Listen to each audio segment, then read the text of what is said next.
Assalamualaikum warahmatullahi wabarakatuh. Ketemu lagi dengan channel Argasena. Selamat datang kembali teman-teman di channel ini.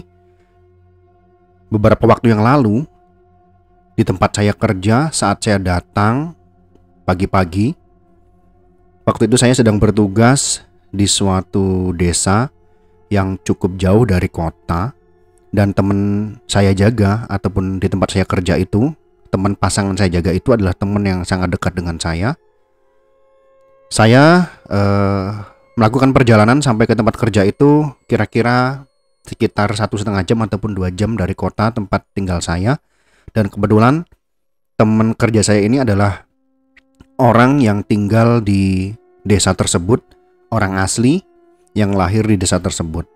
Saat saya datang, biasa datang bertemu di ruangan jaga dan saya mengucapkan salam. "Piye bro, kabarnya bro?" Gitu kan. "Baik," dia bilang kan, "silakan masuk," ini kan. Tanyalah biasa kan dengan teman, "Ada kabar apa nih?" Biasalah dengan teman seperti itu kan. Terus dia menjawab, "Ada kabar geger di desa ini." "Loh, ada apa?" bilang kan. Saya tanya begitu. Dan teman saya bilang, "Ada orang disembunyikan wewe gombel." Kaget saya. Wewe gombel? Iya, isunya di masyarakat itu dia disembunyikan wewe gombel. Jadi dia itu malam-malam hilang. Pengantin baru ini, dia hilang. Dan tiba-tiba pada pagi harinya itu ditemukan ada di atas pohon. Jadi malam-malam geger, dia hilang. Paginya ditemukan di atas pohon. Wah, saya langsung berpikir. Saya kan adalah tipe orang yang sangat-sangat skeptis. Jadi apakah informasi ini benar? Jadi harus dikonfirmasi dulu kan. Nah, akhirnya saya bertanya balik kepada teman saya ini. "Emang siapa yang melihat dia disembunyikan wewe gombel bro?" "Ya nggak ada, katanya sih dia disembunyikan wewe gombel." "Loh, kalau nggak ada yang lihat dia disembunyikan wewe gombel, bagaimana bisa orang tahu dia disembunyikan wewe gombel?"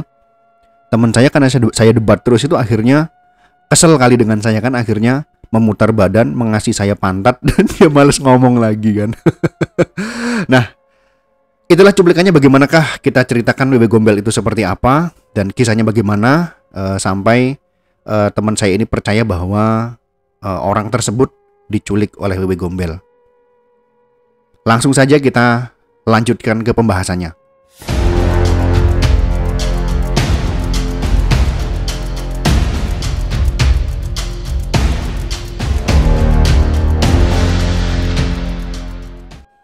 Oke teman-teman, nah wewe gombel itu adalah hantu dalam tradisi Jawa yang berarti roh jahat atau hantu yang suka menculik anak-anak. Tapi biasanya tidak mencelakainya, jadi dia hanya menyembunyikan anak tersebut, entah tujuannya untuk apa ya. Konon anak yang diculik biasanya anak-anak yang ditelantarkan dan diabaikan oleh orang tuanya. Jadi wewe gombel ini akan mengambil anak itu karena tidak diperhatikan orang tua. Biasanya kalau sampai maghrib masih bermain di jalanan, masih bermain di pelataran rumah orang, ataupun di kebun-kebun, ataupun di semak belukar, maka dia akan diculik sama wewe gombel ini. Dan ini menjadi cerita yang sangat menakutkan bagi orang-orang Jawa di masa itu.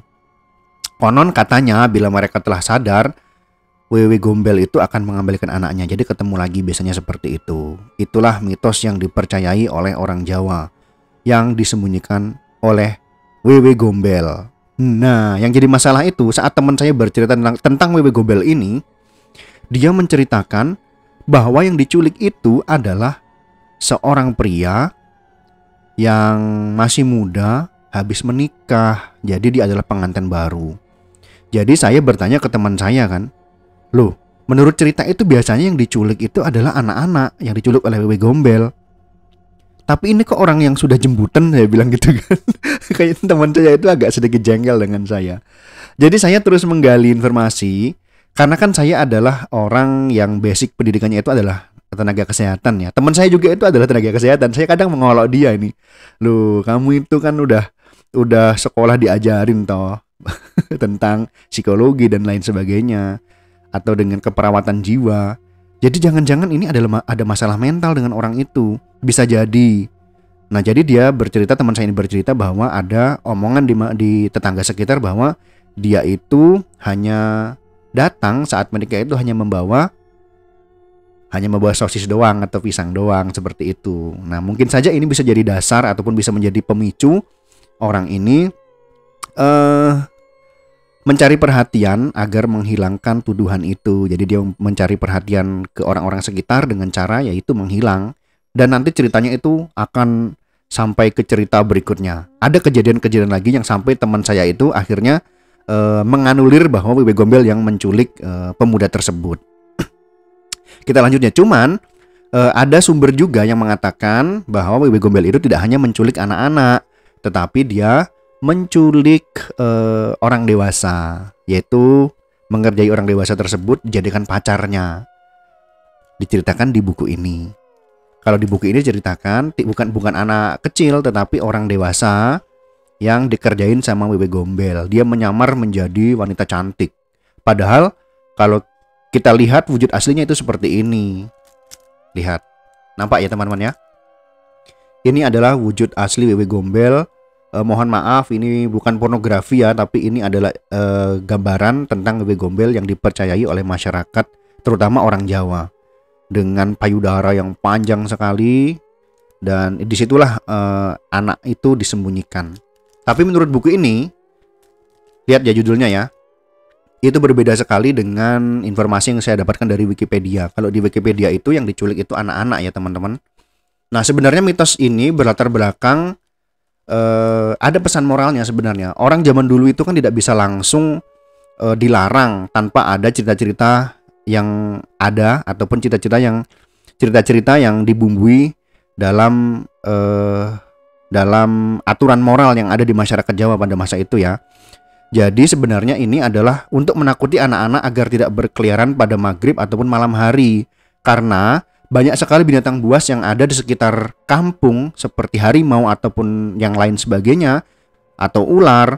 Bisa saja anak-anak itu dimangsa oleh hewan buas ataupun digigit oleh hewan buas yang bisa menyebabkan kematian. Makanya diciptakanlah cerita tentang Wewe Gombel yang menculik anak-anak jika tidak pulang masih keluyuran maghrib sampai malam hari. Jadi dia harus pulang sebelum maghrib dan mandi dan akhirnya mengaji. Begitulah kira-kira. Jadi ini ada kaitannya dengan mitos yang berhubungan dengan moral ataupun aturan yang ada di masyarakat. Untuk apa? Untuk melindungi masyarakat tersebut dari peristiwa-peristiwa yang tidak kita inginkan. Jadi seperti itu. Nah, jadi kita lanjut lagi ke cerita tentang pemuda yang diculik Wewe Gombel di desa tempat saya bekerja itu. Akhirnya pada malamnya terjadi lagi. Nah, pemuda itu kesurupan dan teman saya sudah mulai percaya dengan dugaan saya bahwa ini adalah ada masalah mental dengan pemuda tersebut. Dengan berbagai macam alasan yang tadi ada cerita bahwa dia itu diomongkan sama tetangganya itu kawin hanya bawa pisang doang ataupun hanya bawa sosis doang. Akhirnya dia kepikiran mungkin, akhirnya dia mencari alibi ataupun mencari perhatian dari orang agar tidak menganggap dia hanya membawa sosis doang. Akhirnya itulah yang menjadi pelampiasan psikisnya. Jadi dia bisa diperkirakan dia itu adalah manjat dengan sendirinya ke pohon tersebut. Jika kita berbicara tentang hal yang logis ya teman-teman ya. Tetapi bagi masyarakat yang percaya bahwa dia memang dibawa oleh Wewe Gombel, ya tidak masalah karena itu adalah kepercayaan masing-masing individu, tidak ada masalah. Tetapi kami ataupun saya harus berusaha membawanya ke hal-hal yang rasional. Nah, setelah kesurupan, dan biasalah kalau orang kesurupan itu kalau dalam pembahasan ilmiah itu kan pasti dia hanya mencari perhatian. Kalau kita boleh mengutip dari pendapat dari seorang saintis ahli neuroscience yaitu Dr. Yu Hasan, bahwa orang-orang yang mengalami trans ataupun kesurupan ini adalah orang-orang yang mencari perhatian saja, seperti itu. Jadi tidak mungkin orang yang mengalami kesurupan itu tinggal sendirian di kamar dan dia mengalami kesurupan. Tidak, pasti ada di antaranya itu adalah orang-orang lain agar yang kesurupan ini mendapat perhatian. Nah, oke, kita lanjut lagi. Dan ternyata beberapa bulan kemudian ada kejadian lagi.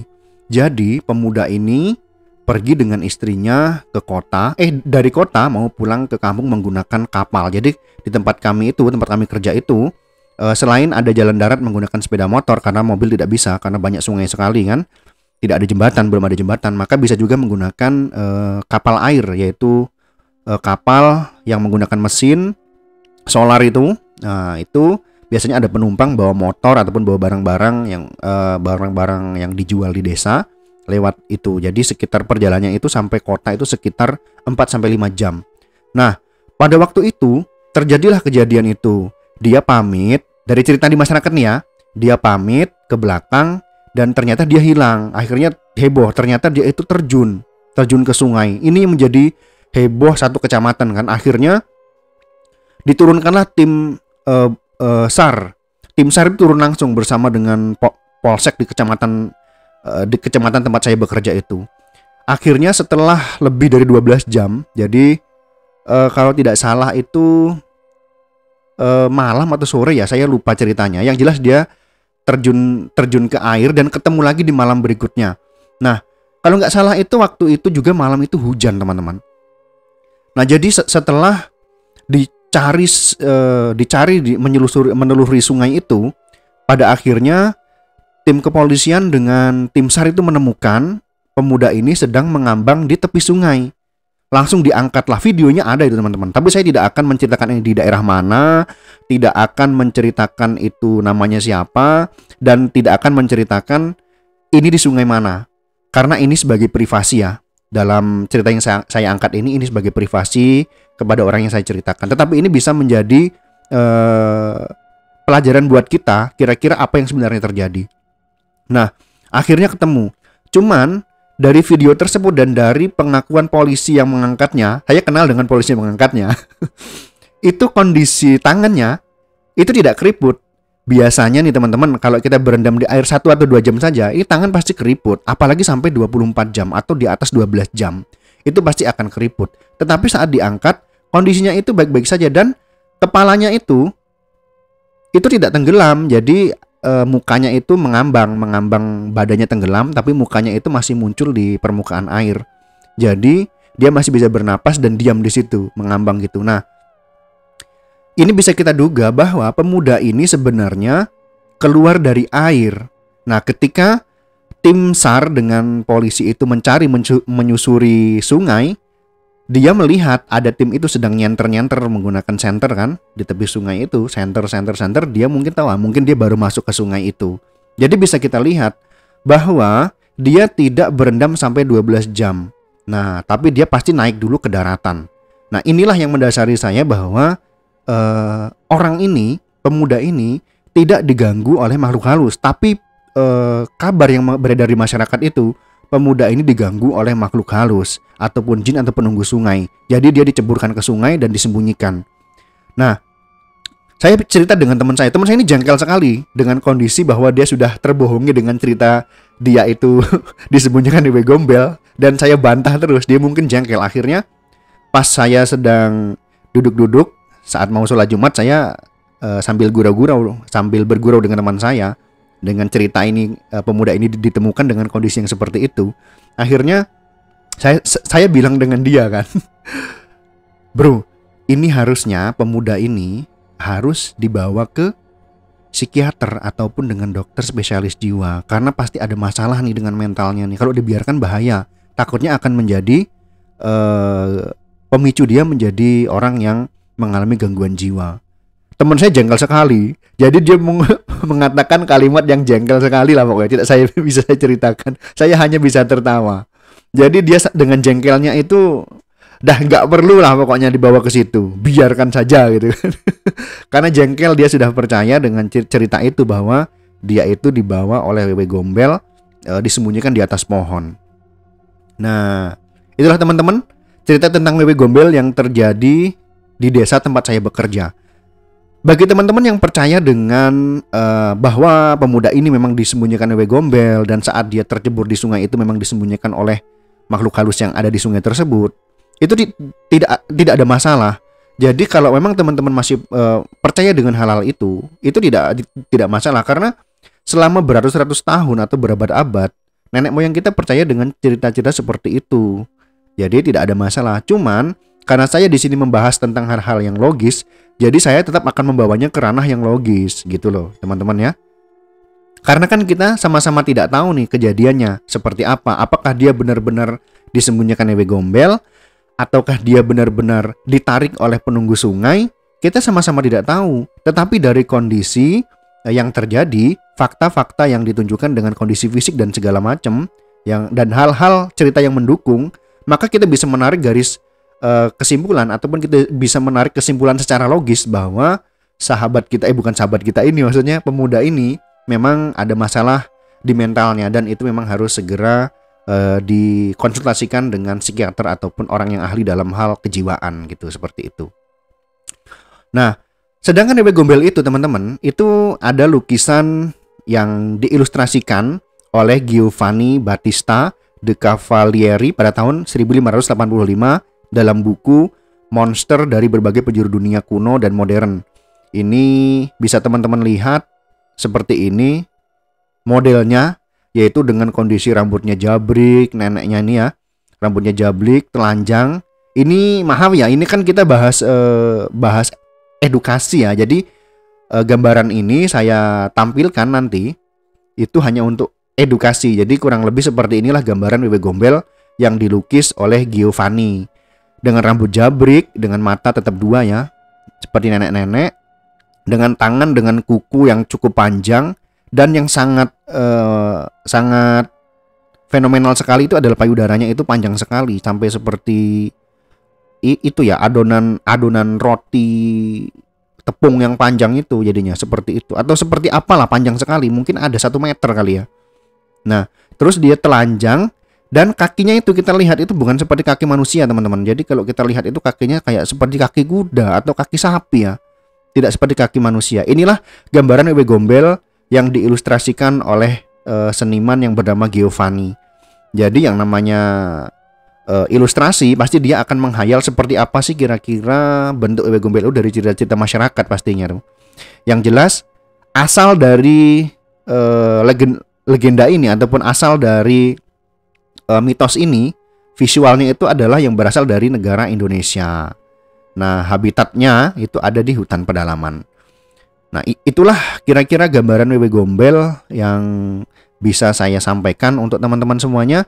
Semoga cerita ini bisa memberikan gambaran kira-kira apa sih yang terjadi di masyarakat kita tentang mitos-mitos tersebut, dan bagaimana sih kalau kita tarik dengan kesimpulan-kesimpulan yang logis. Demi apa ya? Demi untuk menyelamatkan orang yang mungkin mengalami gangguan mental ataupun mulai menunjukkan gejala-gejala gangguan mental seperti itu. Jadi kadang-kadang orang yang mengalami gangguan mental itu adalah orang yang tidak bisa mengekspresikan ataupun menyelesaikan masalah yang ada pada dirinya.